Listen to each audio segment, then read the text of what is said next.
Okay, we're coming back to some standard form equations, graphing standard form equations here. And now we're going to try something that's a little trickier. In this case, the x and y intercepts aren't necessarily so neat and tidy. So I'm going to start off with this equation. 8x plus 3y equals 32. Now, if you recall, we can identify our coefficients. The a coefficient is 8. The b coefficient is 3, and the c, or constant coefficient, is 32. So that's useful because we've already determined that if we do c over a, that's our x-intercept, and c over b, that is our y-intercept.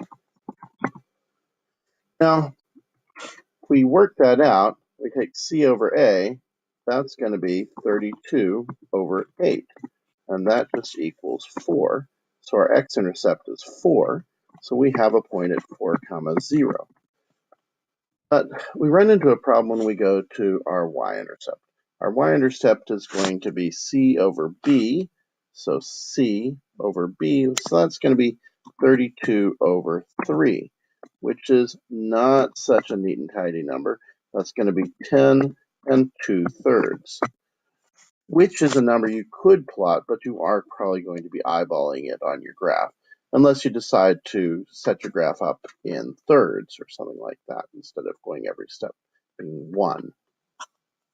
So if you don't need to graph to solve a system of any system of equations, then it's perfectly fine to just plot this on the y-axis at 0, 10, and 2/3.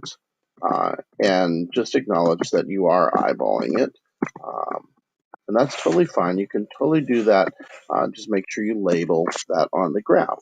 However, if we are trying to solve a system of inequalities, it really helps to have neat and tidy points so you aren't just eyeballing what you're doing.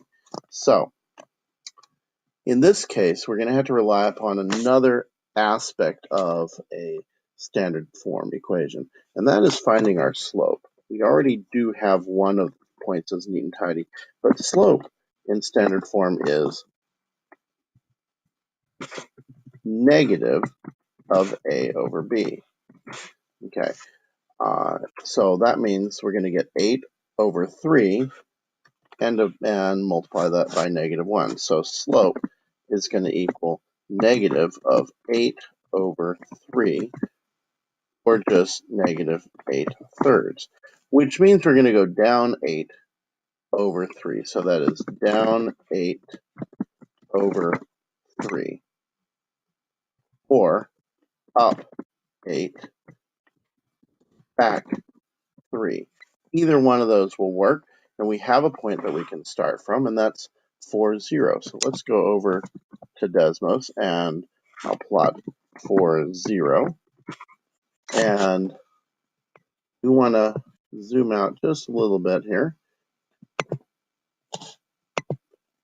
Okay, so we're going to go down 8 and over 3. So we're going to go down to negative 8 from 0 and over 3.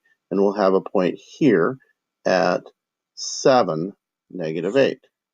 So there we have a point. We'll add labels. Or we can, if it's useful for us, we can go up 8. So up to 8 and back 3. So back 3 from 4 is going to be 1. So we'll also have a point at 1, 8. Now, eyeballing it, you can see those go in a neat and tidy line. I will go ahead and plot our y-intercept, which I'm just doing so I can confirm for you that that actually is on our line. So there it is. That's our y-intercept. Now, when I turn on the line, it goes right through all 3 of those. Okay. I'm going to give you one more equation for you to try on your own. It has a similar problem. 7x plus 5y equals 25. You can see that 25 divided by 7 is already not going to give you a neat and tidy point, but you can get a neat and tidy point from our 25 over 5. Work that out, pause the video, and plot 7x plus 5y equals 25.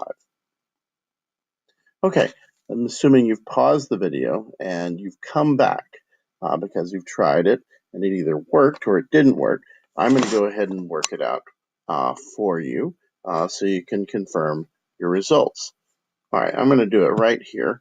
I know that I'm going to have a y-intercept. I can get my y-intercept by doing 25 over 5 because 25 is my C and 5 is my B. So I'm going to say y-intercept is when x is 0. So 25 over 5 is 5. There is my y-intercept. And my x-intercept is not going to be so nice. I'll go ahead and plot it on here.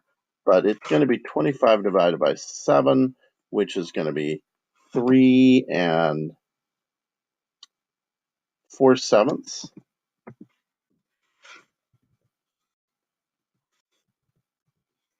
comma 0. Okay, so that is my x-intercept, but it's an ugly point, so you don't want to rely on it. What you need to rely on right now is our slope. Our slope is going to be negative a over b, so that's going to be negative 7 over 5. Now you'll see it gives us this decimal version. I'm not going to use that decimal version because it doesn't help me very much. That's just saying I go down 1.4 every run of 1. So instead, I'm going to work with negative 7/5. That I can treat that as going down 7 over 5 or up 7, back 5. I'm not going to use this point. I'm going to use this point. I'm going to go down 7 from 5, which gets me down to negative 2. I'm going to go over 5, which gets me to 5. So I've got an x value of 5 and a y value of negative 2. So that's the point, 5, comma, negative 2. All right. I'm going to do this going the other direction too, so I get one more point. I don't have to do that, but it will help illustrate this. So I'm instead of going down 7 over 5, let me repeat that. Instead of going down 7 over 5, I'm going to go up 7 and back 5. So up from 5, up 7 gets me to 12 for my y value, and then back 5 gets me to negative 5 for my x value. So I'm going to have an x value of negative 5 and a y value of 12. And now I have points all lined up. If I were doing this on paper, I'd get my straight edge out and draw a line through those points, not paying attention so much to this x-intercept that I created that was such a rough eyeballed point. But there we have our line. It goes through negative 5, 12, 0, 5, and 5, negative 2, and it works out just fine. And I can zoom in. You can confirm that it actually goes through these points. And there you go.